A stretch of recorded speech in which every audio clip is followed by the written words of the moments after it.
காயத்ரி சங்கர் தமிழ் திரைப்படங்களில் முக்கிய வேடங்களில் தோன்றும் ஒரு நடிகையாவார். இவர் 2012ஆம் ஆண்டில் 18 வயசு என்ற படத்துடன் அறிமுகமானார்.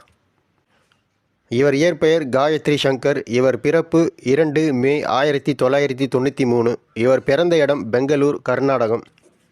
காயத்ரியின் குடும்பம் தமிழ் வம்சாவளியை சேர்ந்தது. இவர் கர்நாடகாவில் பெங்களூரில் வளர்ந்தார். இவர் 18 வயது என்ற உளவியல் படம் இவரது முதல் வெளியீடாக இருந்தாலும், விஜய் சேதுபதியுடன் இணைந்து நடுவுல கொஞ்சம் பக்கத்த காணோம் என்ற படத்தில் நடித்ததற்காக அங்கீகரிக்கப்பட்டார்.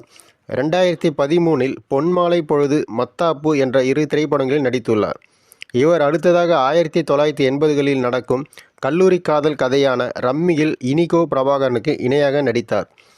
சித்திரம் பேசுததி 2 என மறுபெயரிக்கப்பட்ட 2019இல் ஒரு வெளியிடப்பட்ட உலா என்ற திரைப்படத்திலும் ரஞ்சித் செய்யக்கூடிய இயக்கி 2017இல் வெளியான புரியாத புதிர் என்ற படத்தில் விஜய் சேதுபதி இணைந்து நடித்துள்ளார்.